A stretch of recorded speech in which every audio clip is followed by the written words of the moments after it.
మీకు పోలీసులు నిన్న ఎంతమందిని అనౌన్స్ చేశారు? 100 మందిని అనుమతిస్తే మీరు ఏం చేశారు? అన్ని ఊర్లకి ఇన్ఛార్జీలు వేసి వాళ్ళని పోయి కూర్చొని మొబిలైజ్ చేసి తీసుకుని రమ్మని చెప్పి పెట్టారు. మీ తీరు మారలేదు. మీరందరూ కూడా ఆ భయం దృష్టిలో పెట్టుకునే పనిచేయాలని చెప్పేసి ప్రయత్నం చేస్తూ ఉన్నారు. తన మీద వస్తున్నటువంటి కేసుల నుంచి ప్రజల దృష్టిని మరల్చడానికే జగన్మోహన్ రెడ్డి గారు చేస్తున్నటువంటి ఈ ప్రయత్నం అనేటువంటిది ఈ సందర్భంగా తెలియజేస్తున్నాం. ఒక్కటి ఇప్పటికైనా కానీ ఓటమిని అర్థం చేసుకోండి. ప్రజలు ఇచ్చినటువంటి తీర్పును అర్థం చేసుకోండి. ప్రజలకి సమాజానికి ఉపయోగపడేటువంటి ఆలోచనలు చేయండి. మా ప్రభుత్వం చాలా డెమోక్రటిక్గా పనిచేస్తుంది చంద్రబాబు నాయుడు గారు. కానీ గుర్తుపెట్టుకోండి, రాష్ట్రానికి ప్రమాదకరమైనటువంటి నక్సలైట్ల పట్ల కఠినంగా ఉన్నటువంటి పరిస్థితులు ఉన్నాయి. ఫ్యాక్షనిజాన్ని రూపుమార్పినటువంటి నిబద్ధత చంద్రబాబు నాయుడు గారికి ఉంది. చాలా ఓపికగా ఉంటాడు, సహనంగా ఉంటాడు.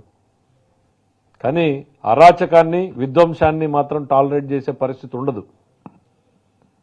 కేవలం జగన్మోహన్ రెడ్డి గారి పర్యటనలన్నీ కూడా రాష్ట్రంలో రౌడీలారా నా వెనక రండి, నేను మీకున్నాను అని ఒక భరోసానిచ్చే కార్యక్రమంతో రాష్ట్రంలో విధ్వంసాన్ని సృష్టించి, అరాచకాన్ని సృష్టించి తన మీద చుట్టుముడుతున్నటువంటి కేసుల నుంచి దృష్టి మరల్చుకోవడానికి చేస్తున్నటువంటి ప్రయత్నాలే ఈ పర్యటనలు. Thank you.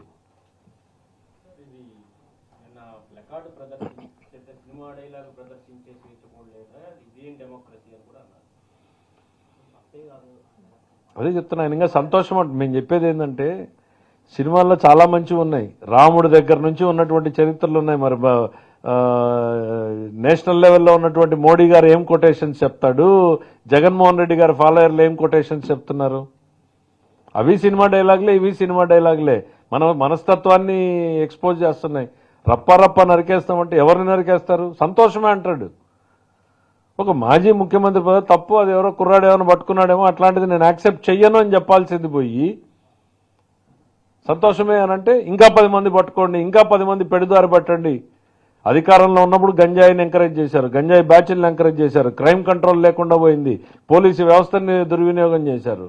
మళ్ళీ ఇప్పుడు ఆ అరాచకవాదులందరినీ అంటేసుకుని ఈ రాష్ట్రంలో మళ్ళీ అలజడి సృష్టించేటువంటి ప్రయత్నం.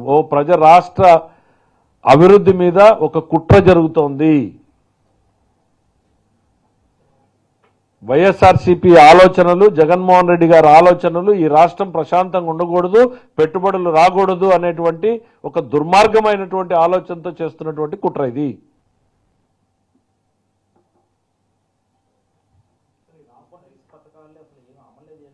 నేను కాదమ్మా, కళ్ళ ముందే చెప్పి మీకు లిస్టే చెప్పేశాం కదా. సూపర్ 6 ఇంకా మేము డేట్లతో ఇప్పుడు 15,000 ఇచ్చింది అబద్ధమా? రోజు ఫోటోలు చూస్తున్నారు కదా, క్యూల్లో ఎట్ట నిలబడుతున్నారు. బ్యాంకులు, పోస్ట్ ఆఫీసులు కిటకిటలాడుతున్నాయి కదా. నువ్వు ఇచ్చిన దానికి డబ్బులు ఇచ్చాం కదా. నువ్వు 5,000 కోట్లు ఇస్తే మేము ఇచ్చేది 10,000 కోట్లు అవుతుంది. ఇప్పుడు 9,600 దాకా మాకు ఇప్పుడు అంచనాలు వచ్చినాయి, ఇంకా పెరగచ్చు.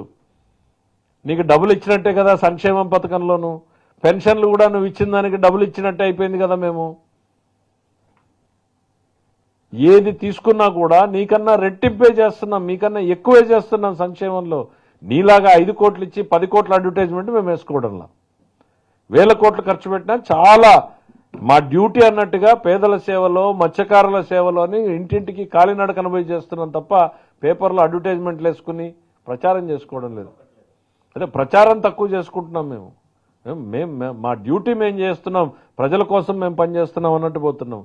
నువ్వు ఇచ్చినటువంటి కొన్ని పథకాలు అయితే 10 కోట్లు ఇస్తే 10 కోట్ల అడ్వర్టైజ్మెంట్ వేసుకున్నారు మీరు.